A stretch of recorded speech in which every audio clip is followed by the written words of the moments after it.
나는 하나님을 예배하는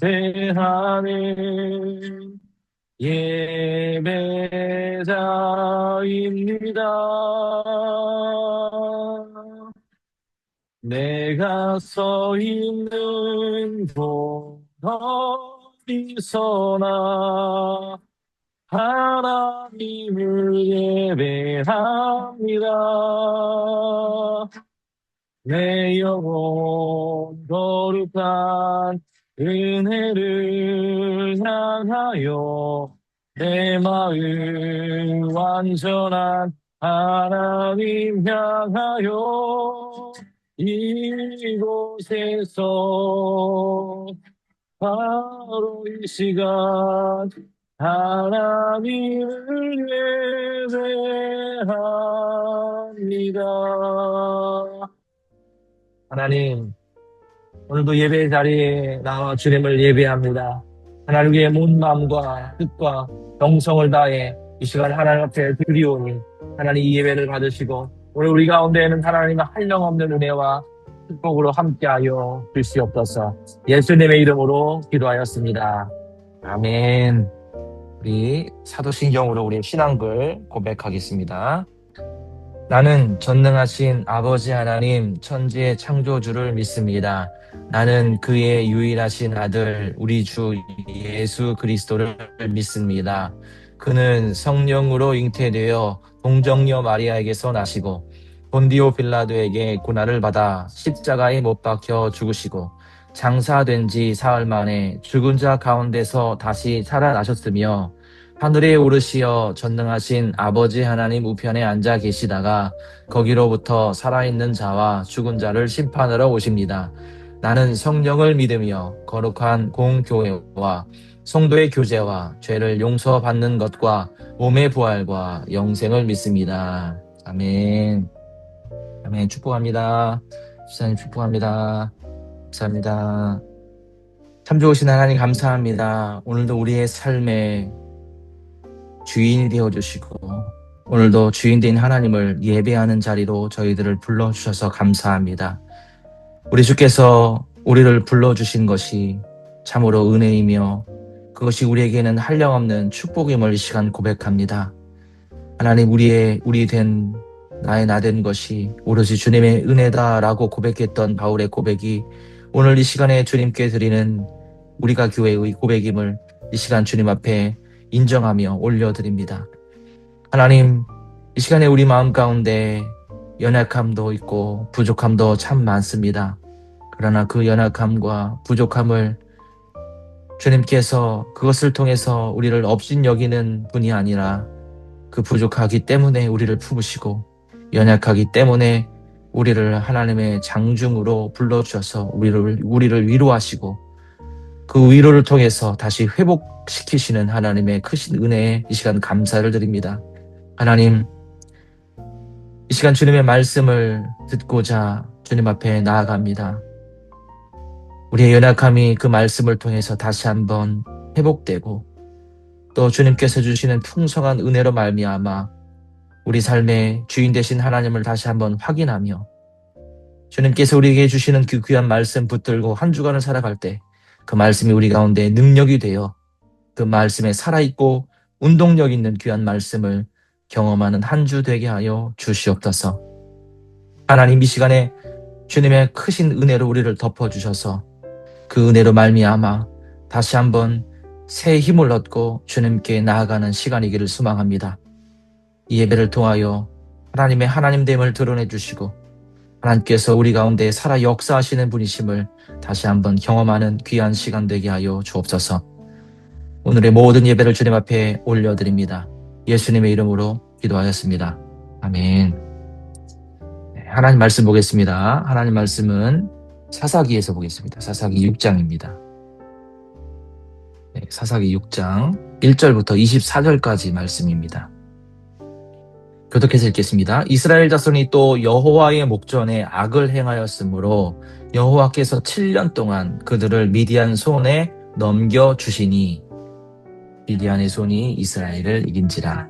이스라엘 자손이 미디안으로 말미암아 산에서 웅덩이와 굴과 산성을 자기들을 위하여 만들었으며 이스라엘이 파종한 때면 미디안과 아말렉과 동방 사람들이 치러 올라와서 진을 치고 가사에 이르도록 토지 수산을 멸하여 이스라엘 자손에 먹을 것을 남겨두지 아니하며 양이나 소나 나귀도 남기지 아니하니 이는 그들이 그들의 짐승과 장막을 가지고 올라와 메뚜기 떼같이 많이 들어오니 그 사람과 낙타가 무수함이라 그들이 그 땅에 들어와 멸하려 하니 이스라엘이 미디안으로 말미암아 궁핍함이 심한지라.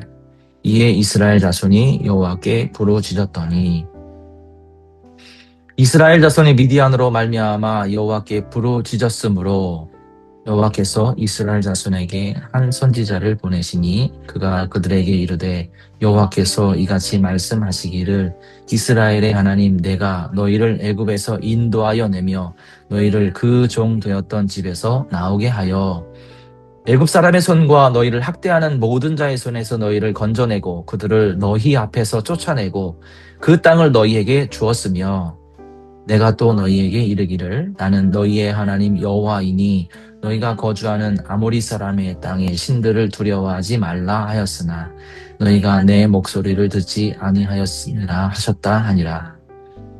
여호와의 사자가 아비에셀 사람 요아스에게 속한 오브라에 이르러 상수리 나무 아래에 앉으니라. 마침 요아스의 아들 기드온이 미디안 사람에게 알리지 아니하려 하여 밀을 포도주 틀에서 타작하더니 여호와의 사자가 기드온에게 나타나 이르되 큰 용사여 여호와께서 너와 함께 계시도다 하매 기드온이 그에게 대답하되 오 나의 주여 여호와께서 우리와 함께 계시면 어찌하여 이 모든 일이 우리에게 일어났나이까 또 우리 조상들이 일찍이 우리에게 이르기를 여호와께서 우리를 애굽에서 올라오게 하신 것이 아니냐 한 그 모든 이적이 어디 있나이까 이제 여호와께서 우리를 버리사 미디안의 손에 우리를 넘겨 주셨나이다 하니 여호와께서 그를 위하여 너는 가서 이 너희 힘으로 이스라엘을 미디안 손에서 건져 내가 너를 보낸 것이 아니냐 하시니라.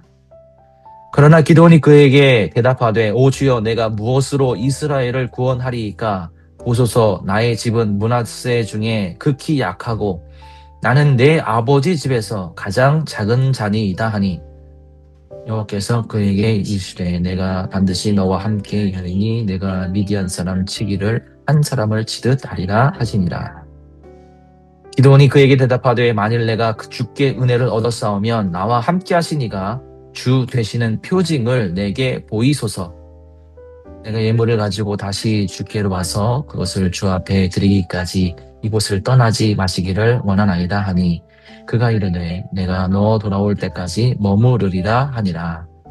기드온이 가서 염소 새끼 하나를 준비하고 가루 한 에바로 무교병을 만들고 고기를 소쿠리에 담고 국을 양푼에 담아 상수리 나무 아래 그에게로 가져다가 드리매 하나님의 사자가 그에게 이르되 고기와 무교병을 가져다가 이 바위 위에 놓고 국을 부으라 하니 기드온이 그대로 하니라. 여호와의 사자가 손에 잡은 지팡이 끝을 내밀어 고기와 무교병에 대니 불이 나무에서 나와 고기와 무교병을 살랐고 여호와의 사자는 떠나서 보이지 아니한지라. 기드온이 그가 여호와의 사자인 줄을 알고 이르되 슬프도소이다. 주 여호와여 내가 여호와의 사자를 대면하여 보았나이다 하니 여호와께서 그에게 이르시되 너는 안심하라 두려워하지 말라 죽지 아니하리라 하시니라.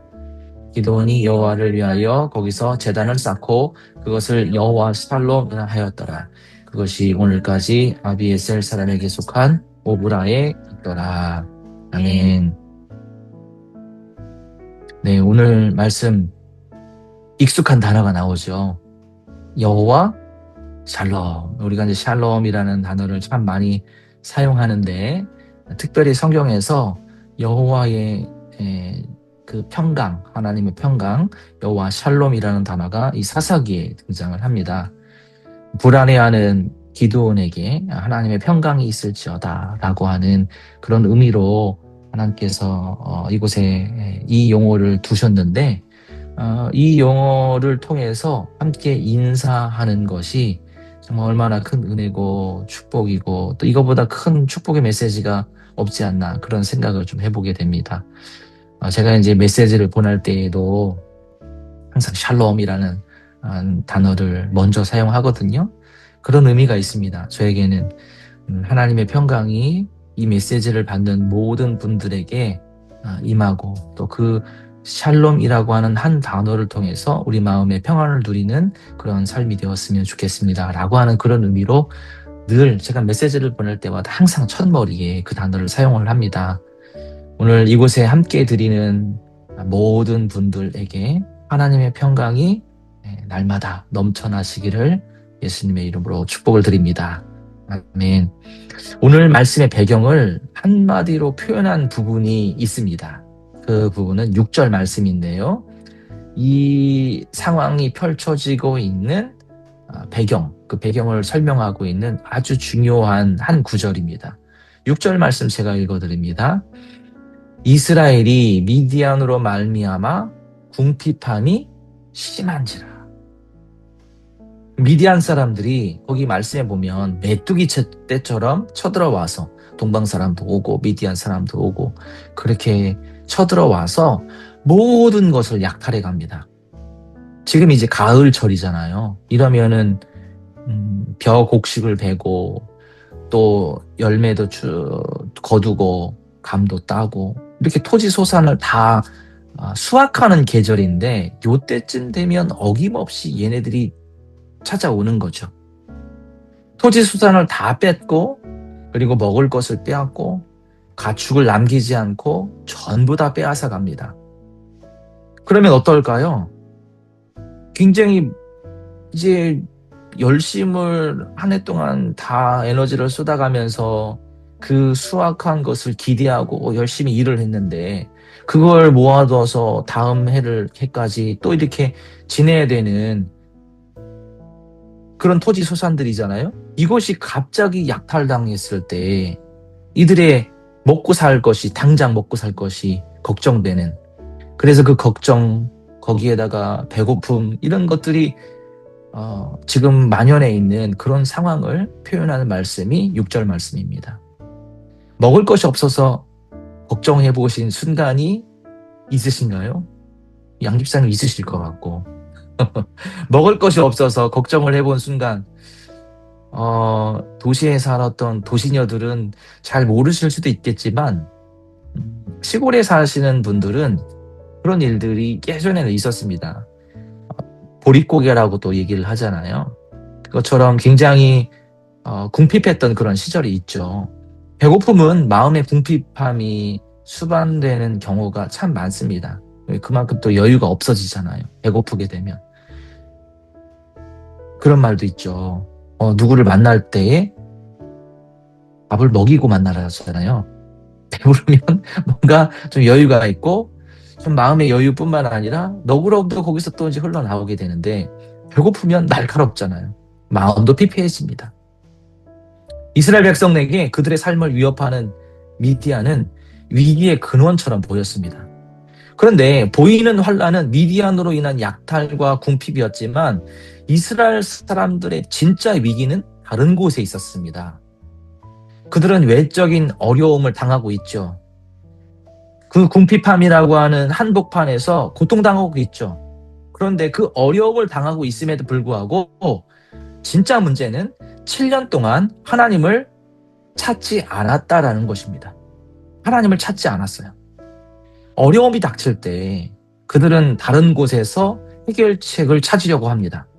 2절에 보니까 이스라엘 자손이 미디안으로 말미암아 산에서 웅덩이와 굴과 산성을 자기들을 위하여 만들었다고 합니다. 왜 만들었을까요?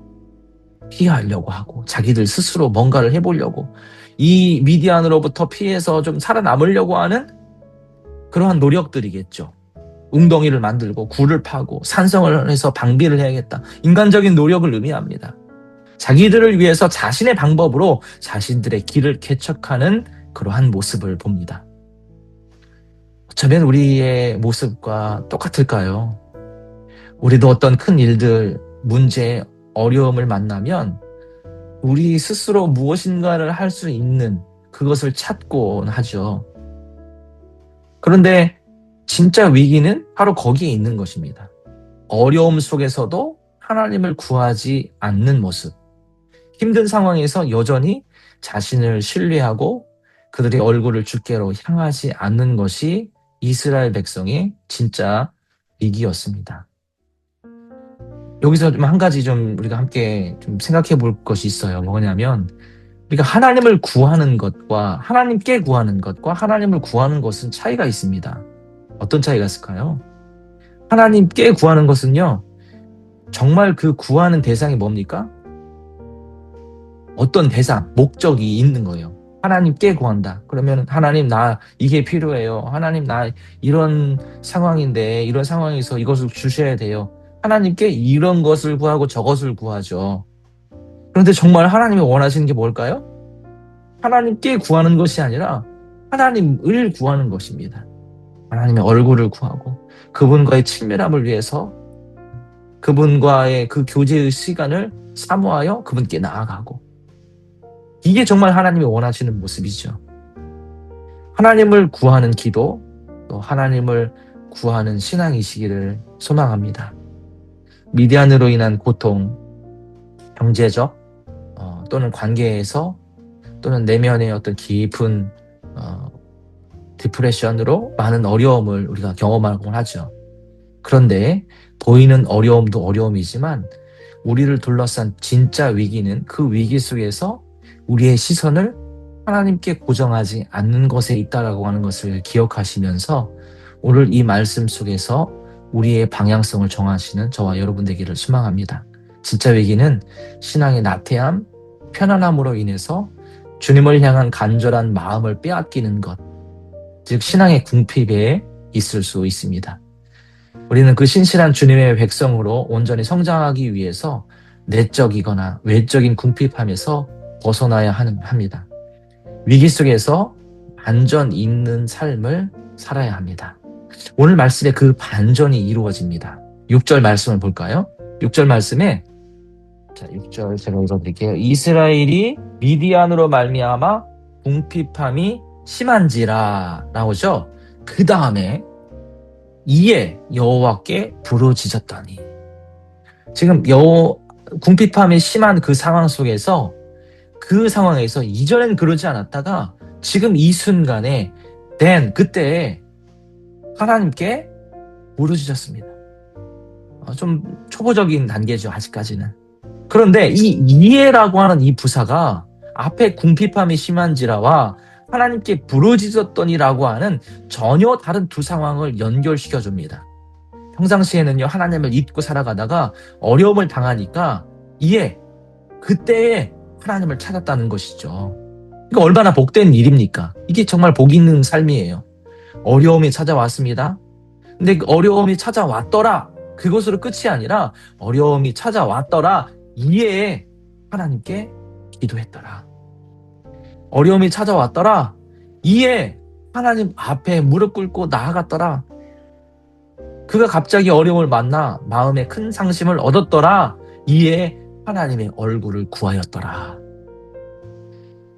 인생에는 두 종류의 인생이 있다고 생각합니다. 오늘 말씀을 통해서 보면요, 이해가 있는 인생과 이해가 없는 인생입니다.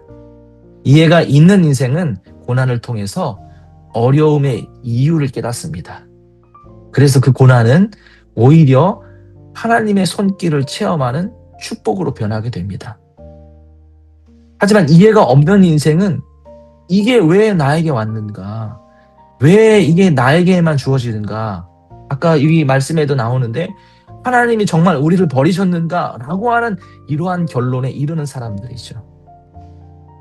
우리 사랑하는 성도님들, 오늘 미디안 사람들을 막으려고 노력했지만 달라진 것이 없었던 것처럼 우리가 열심히 노력했으나 달라지지 않는 그런 상황에 혹시 처하셨다면, 우리가 나름대로 웅덩이와 굴과 산성을 쌓아보려고 노력하고 해왔었지만 아무런 소용이 없으셨던 그런 상황을 우리가 생각해 보시면서 우리의 노력을 중단하고 하나님 앞에 우리의 시선을 찾아갈 때라고 생각합니다. 우리의 눈을 들어서 하나님을 주목할 때입니다. 이에 주님을 찾았더라. 이해가 있는 그런 인생으로 살아가는 저와 여러분 되시기를 예수님의 이름으로 축복을 드립니다. 아멘. 이스라엘 백성은요, 미디안으로 말미암아 하나님께 부르짖기 시작합니다. 이에 바로 그때에 하나님은 우리를 위해 일하시기 시작합니다. 8절 이하에 그렇게 나와요. 어떻게 일하셨나? 8절 이하에 나오는데 하나님은 이스라엘 백성들을 위해서 기드온이라고 하는 한 사람을 세우셨습니다. 축복의 통로로 쓰임받는 한 사람. 제가 이걸 묵상하면서 그런 마음이 들었습니다. 야, 어떤 일을 시작할 때, 하나님의 일을 시작할 때에는 수많은 사람이 필요한 게 아니구나. 하나님의 뜻을 깨닫고 그 하나님의 뜻에 따라 움직이는 믿음의 한 사람이 필요하구나라는 것을 깨닫게 됩니다. 우리가 교회, 아주 작은 신앙 공동체이지만 우리 이곳에 계신 한 사람, 하나님 앞에 선 한 사람으로 인해서 하나님의 일이 시작됨을 이 말씀을 통해서 붙들게 됩니다. 저와 여러분이 그 한 사람, 하나님 앞에 쓰임받는 한 사람이기를 소망합니다. 기드온은 어떤 사람이었을까요? 기드온이 쓰임받았다고 했는데 우리보다 너무 엄청 뛰어난 사람, 달란트가 많은 사람, 그리고 우리와는 비교 안 될 그런 범접하기 어려운 그런 사람이었습니까? 그러지 않았습니다. 아주 평범한 사람입니다. 15절에 보니까 지극히 작은 자라고 이야기합니다. 지극히 작은 자를 하나님은 사용하세요. 그리고 보기에는 너무 평범한 사람입니다. 왜 그렇습니까? 그에게는 두려움이 많았거든요. 오늘 말씀해 보면 하나님 지속적으로 이야기합니다. 하나님의 사절을 통해서 두려워하지 마. 의심하지 마. 의심이 많은 사람이었어요. 지속적인 의심을 가지고 있어서 그가 늘 질문을 합니다. 하나님 이러면 어떻게 해요? 저러면 어떻게 해요? 하나님 이게 안 되면 어떻게 해요? 이런 질문들을 많이 하는 사람입니다. 그런데 이와 같이 평범한 기드온을 하나님이 부르셨습니다. 그리고 하나님은 그를 향해 뭐라고 이야기합니까? 큰 용사여라고 칭해 주셨습니다. 큰 용사요. 기드온이 능력이 많아서 큰 용사라고 말하지 않았습니다. 그가 용사인 이유는 하나님께서 그렇게 부르셨기 때문입니다. 좀 더 구체적으로 말하면 하나님이 그와 함께 계셨기 때문입니다. 기드온은 큰 용사가 되었습니다. 그래서 그 용사가 된 거예요. 단지 그 사람이 능력이 많아서 용사가 아니라 하나님께서 부르셨기 때문에 부르신 그 부르심에 부름받은 모든 사람을 하나님께서 큰 용사라고 지칭하는 것입니다. 오늘 우리를 향하여 하나님은 역시 큰 용사라고 말씀하십니다. 특별하게 불러주신 것이 아니죠. 내가 능력이 많아서가 아닙니다. 우리가 엄청난 일을 해서도 아닙니다. 아주 평범하지만 정말 흠도 많지만 그럼에도 불구하고 하나님은 우리를 큰 용사로 삼아주셨습니다. 하나님께서 우리를 불러주셨기 때문에 그 자체로 특별한 존재가 된 것이죠. 우리 이걸 거꾸로 생각할 때가 많아요. 좀 특별한 존재가 되면 하나님께 부름받고 쓰임받는 거 아니야? 목사님 뭐 특별한 존재가 되어 능력이 많고 재능이 많아서 그렇게 목사로 부름받은 거 아니야? 아니에요. 하나님 불러주신 것, 그건 제가 능력이 많아서가 아니라 정말 아무것도 아닌데 불러주신 거예요. 그게 은혜죠. 그래서 저는 거저 받은 은혜입니다. 그렇게 생각합니다. 우리 모두 이곳에 불러주신 거, 우리가 특별해서 불러주신 것이 아니죠. 하나님께서 불러주셨기 때문에 이 자리에 있는 것입니다. 그래서 우리는 특별한 거죠. 이 사실로 인해서 감사할 수 있는 한 주가 되기를 소망합니다. 아멘. 하지만 용사의 삶은 하나님께서 우리를 큰 용사로 불러주신 것에서 끝나지 않습니다. 그리스도인의 삶은 부르심에서 끝나지 않죠. 그 이후에 자라가야 합니다. 성장해야 합니다. 용사, 큰 용사. 이게 이제 군대 용어잖아요. 군대 용어, 군사에 대한 좀 생각을 좀 해봤습니다. 군사와 용사가 어떤 차이일까? 뭐 이런 생각도 해보고, 큰 용사는 용사다운 용사로 성장하는 과정을 요구합니다. 진짜 용사가 되어야 적과 싸울 수 있죠.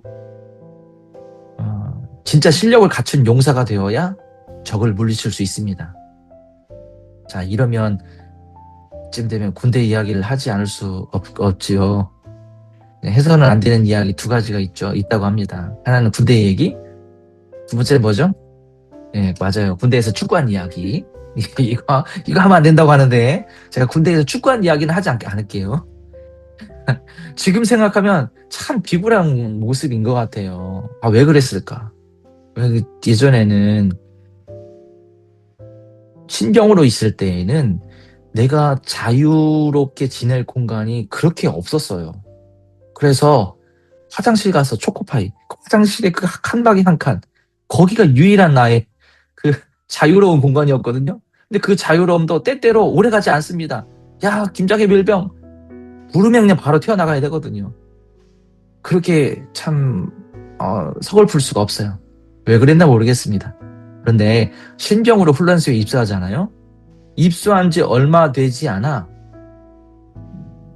그때 처음에는 굉장히 모든 게 어색하죠. 훈련한 자세도 엉망입니다. 정말 이런 오합지졸이 없습니다. 실수투성이죠. 마음 자세도 역전이 일반인입니다. 하지만 훈련의 과정을 통해서 훈련소의 그 훈련 과정을 통해서 군인다운 군인으로 성장하게 되잖아요. 큰 용사라고 하나님께서 말씀하신 그 순간 기드온의 모습은 어떠했습니까? 여전히 자존감의 바닥입니다. 15절입니다. 기드온이 그에게 대답하되 오 주여 내가 무엇으로 이스라엘을 구원하리까 보소서 나의 집은 므낫세 중에 극히 약하고 나는 내 아버지 집에서 가장 작은 자녀이다. 지금 기드온의 자존감은요 정말 바닥입니다. 하나님 제가 뭘 할 수 있겠습니까? 내 집은 정말 찌질하고요. 그리고 보세요. 제가 지금 할 수 있는 게 뭐가 있겠습니까? 정말 군인이라고는 군기라고는 찾아볼 수 없을 만큼의 자존감 바닥의 상태입니다. 그런데 나약해에 빠졌던 이 기드온이 26절, 27절에 보니까 하나님께서 명령하신 대로 아세라 목상을 찍고요. 불태워버리고 그것을 다 없애버리는 담대한 사람으로 변모됩니다. 그 뒤에 7장으로 넘어가면요. 7장 17절에 보니까 그들에게 이르되 너희는 나만 보고 내가 하는 대로 하되 내가 이 진영 근처에 이르러서 내가 하는 대로 너희도 그리하여. 얼마나 큰 차이입니까? 바로 앞에 있었던 기드온의 모습과 지금 7장 17절의 모습은 천지 차이입니다. 정말 용맹스러운 군사로 변해 있는 기드온을 보게 되죠. 이전에 자존감 낮은 기드온이 아니라 자존감이 하늘을 찌르는 용감한 용사로서 그가 우뚝 서 있는 모습을 7장에서 보게 됩니다. 무엇이 그를 용사다운 용사로 변화시켰을까요? 그를 변화시켰던 가장 중요한 요소는 바로 기드온의 시선이었습니다. 기드온의 마음의 시선은 질문으로 시작합니다. 12절에 보니까 여호와의 사자가 기드온에게 이야기합니다. 큰 용사여 여호와께서 너와 함께 계시도다. 이 말에 기드온은 이런 질문을 합니다. 기드온의 말을 이 13절에 나오거든요. 한마디로 이야기하면 이겁니다.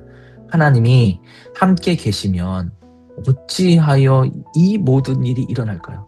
이게 우리 질문 아닐까요? 아니 하나님이 함께 하시면 어떻게 그 신앙심 좋은 목사님이 그렇게 불치병에 걸리고 어떻게 이런 일들이 일어날 수 있습니까? 이런 질문들을 우리가 하잖아요. 힘든 일을 당할 때 우리의 고백입니다. 이게 하나님 왜 나에게 이런 일이 일어날까요? 이런 질문들을 합니다. 여호와께서 기드온을 향하여 14절에 이야기합니다. 너는 가서 너의 힘으로 이스라엘을 미드안 손에서 구원하라. 미디안의 손에서 너의 힘으로 구원하라. 내가 너를 보낸 것이 아니냐? 하나님이 기드온을 보낸 하나님을 주목하게 하셨어요. 보내신 하나님을 바라봐라. 내가 너를 보낸 것이 아니냐. 나를 믿고 나를 주목하고 너에게 맡겨진 이 사명을 감당해라. 이 말씀을 하고 있는 겁니다. 그럼에도 불구하고 기드온의 마음의 시선은 여전히 낮은 곳에 있었습니다. 여전히 낮은 자존감이에요. 자신의 처지에만 집중합니다. 약한 자신의 모습을 그 모습에 사로잡혀 거기에 억눌려 있는 기드온의 모습입니다.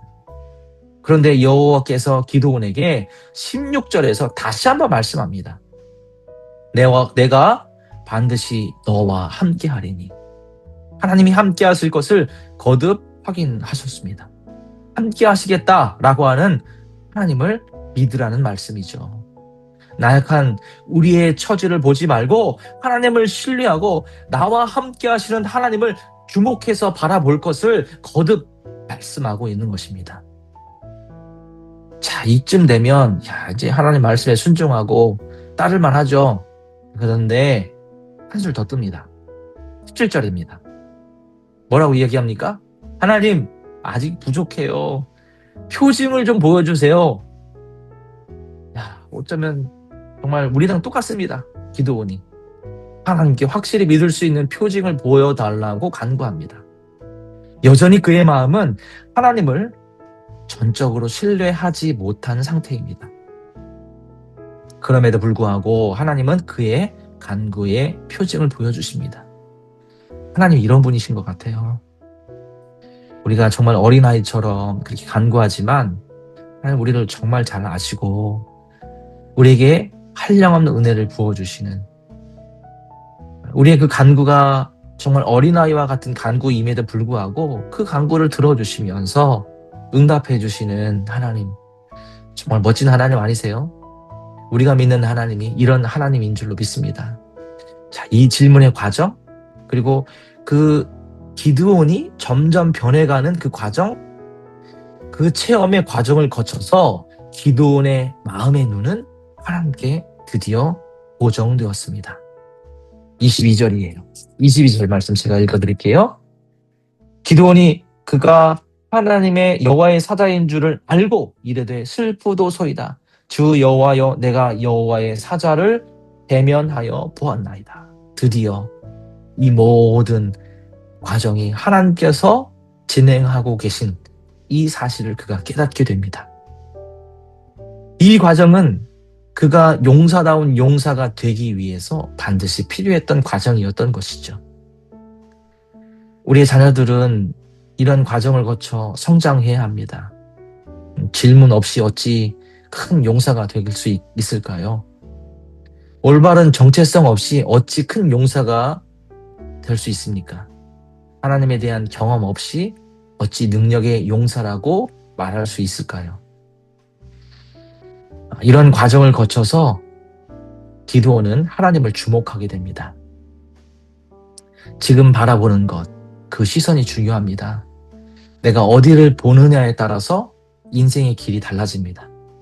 시선은요, 항상 어디론가 향해 있습니다. 시선이 멈추면 걸음도 멈추죠. 시선이 집중하는 곳에서 일이 시작됩니다. 처음에는 내가 선택해서 바라보지만 나중에는 보이는 것에 내가 지배를 당할 수 있습니다. 시선이 고정되면 다른 것이 끼어들 공간이 없죠. 그래서 우리의 시선이 중요합니다. 그래서 하나님을 주목하는 것은 나의 눈과 마음의 시선이 하나님의 말씀과 뜻에 지배를 받는 것입니다. 내 뜻이 아닌 하나님의 뜻에 따라 움직이는 것이죠. 하나님의 말씀이 최고의 가치가 되는 것입니다. 제가 요즘 책을 한 권 읽고 있습니다. 습관이 영성이다라는 책인데요. 그 책에 인상적인 여러 가지 그 말이 있지만 그 중에 하나가 당신이 사랑하는 것이 바로 당신이다라는 말입니다. 이 책의 일부를 소개하면 우리는 세상을 바꾸기 원하죠. 하지만 오히려 세상이 우리를 어떻게 바꾸고 있는지를 인식하지 못할 때가 정말 많습니다. 이런 이야기를 하면서 우리가 예배하는 바가 바로 우리다. 그리고 우리가 사랑하는 것이 바로 당신이다. 우리가 사랑하는 것이 무엇인지를 알아보면 그것이 무엇인지가 바로 우리의 정체성을 드러내준다라고 이야기를 합니다. 내가 사랑하는 바가 바로 나이며 내가 궁극적인 사랑에 실천하는 것, 그것이 결국에 나를 만들어 가기 때문에 당신이 사랑하는 것이 바로 당신입니다. 라고 말하고 있습니다.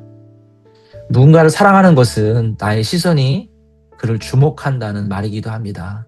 그래서 저와 여러분이 사랑하고 주목하는 것, 그것이 우리를 결정하는 결정적인 요소입니다. 우리가 하나님을 주목하고 계십니까? 우리는 하나님의 사람으로 이 땅을 살아가고 있습니다. 우리가 하나님을 주목하지 않으면 돈의 노예, 명예, 권력의 노예가 될 수 있습니다. 하지만 우리의 마음과 시선을 하나님께 고정할 때에, 그분께 우리의 마음을 드릴 때에, 그분께 우리의 사랑을 고백할 때에 우리는 그분으로 채워지고 그분의 사랑을 입은 자로 이 땅을 살아가게 됩니다. 하나님의 말씀과 뜻으로 채워질 때, 하나님의 뜻이 나의 최고의 가치가 될 때 우리는 우리의 우상을 몰아내고 하나님의 것으로 가득 채울 수 있게 됩니다. 오늘 말씀에서 기드온도 마찬가지였습니다. 그가 하나님을 주목함으로 하나님의 뜻을 발견하죠. 그 결과 25절 이하에 나오는 것처럼 바알의 제단을 헐고 아세라를 찍어버립니다. 그리고 하나님을 주목하기 전에는 바알과 아세라의 그 영향 아래에 있었지만, 우상을 용납했지만 이제는요, 하나님의 말씀의 그 영향력 아래에 거하게 됩니다. 이전에는 웅덩이, 굴, 산성을 자기들을 위해 쌓았지만 하나님의 뜻이 기드온에게 최고의 가치가 되는 순간 하나님을 위한 하나님의 제단을 쌓는 자가 되었습니다. 그래서 26절에 보니까 거기에 번제를 드리는 이 기드온의 모습을 우리가 발견하죠. 사랑하는 우리가 교회 가족 여러분, 하나님을 주목해서 바라볼 때, 그분을 사랑할 때에 우리는 그분의 뜻을 발견하게 됩니다. 그분의 뜻이 나의 최고의 가치가 되죠. 그래서 우리 안에 있는 삶의 작은 부분에서조차 거짓과 우상을 몰아낼 용기가 생깁니다. 그것이 바로 영적 가지치기가 아닌가 싶습니다. 우리의 삶의 바알은 무엇입니까? 때로는 우리도 모르게 사로잡고 있는, 우리 안에서 자리 잡고 있는 아세라는 무엇입니까? 내 삶의 작은 부분에서 끊어야 할 습관, 거짓, 속임, 미움, 불법일 수 있죠. 큰 용사라고 말은 하지만 그의 눈이 하나님을 주목하지 않으면 다윗이 아니라 골리앗입니다. 하지만 큰 용사라고 말은 하지만 하나님을 두려워하지 않으면 그는 사람들을 약탈하는 미디안 사람이죠. 큰 용사라고 말은 하지만 우리 안에 바알과 아세라를 몰아내지 않으면 이해가 없는 인생입니다. 큰 용사이신 여러분, 하나님께서 우리를 큰 용사로 불러주셨습니다. 큰 용사는 하나님의 뜻이 내 삶의 최고의 가치가 되는 사람입니다. 하나님을 사랑하는 자, 그래서 그 하나님을 사랑함이 우리의 정체성임을 말할 수 있는 그런 사람입니다. 큰 용사는 하나님을 주목하는 사람임을 기억하시면서 오늘 큰 용사를 통해서 하나님의 역사를 이어가는 하나님, 그 하나님을 주목함으로 이 시대 속에서 하나님의 역사 가운데 쓰임받는, 그래서 이 시대의 신사사기가 새롭게 쓰여지는 그런 귀한 역사가 일어나는 우리가 교회, 그리고 우리 성도님들 한 분 한 분 되시기를 예수님의 이름으로 축복을 드립니다. 아멘. 기도하겠습니다. 하나님 감사합니다. 아주 평범한 기드온이었지만 우리 하나님께서 그를 불러주심으로 큰 용사라 불러주셨습니다. 하나님, 이 말씀이 오늘 우리를 향한 하나님의 말씀임을 이 시간 붙듭니다. 우리를 불러주심으로 우리를 큰 용사라고 말씀해 주시는 하나님, 작은 것에 우리의 시선을 빼앗기지 않고 오직 하나님께 주목하며 하나님의 사랑에 힘입어 이 땅을 살아가는 믿음의 사람, 믿음의 삶이 되게 하여 주옵소서. 그러한 삶을 살아감으로 하나님께서 우리를 통해서 이 땅 가운데 하나님의 나라를 확장해 나가는 귀한 역사가 일어나게 하여 주옵소서. 한 주간의 삶이 그러한 삶이기를 소망하며 예수님의 이름으로 기도합니다. 아멘. 잠깐 광고하겠습니다. 지난주에 함께 야외에서 예배를 드렸는데요. 함께 하신 모든 분들 진심으로 감사를 드립니다. 기도하겠습니다. 하나님 감사합니다. 우리의 삶의 주인 되신 하나님, 우리가 하나님을 사랑합니다. 우리가 하나님을 사랑하는 것을 주님께서 아시오니 이번 한 주간도 그 사랑의 고백 속에서 또 하나님이 우리에게 베풀어 주신 하나님의 한량없는 그 은혜 속에서 한 주간을 살아가기를 소망합니다. 우리에게 부어주시는 그 은혜가 우리 가운데 충만하여 한 주간의 믿음의 고백이 또 신앙의 간증이 넘쳐나는 귀한 삶이 되게 하여 주옵소서.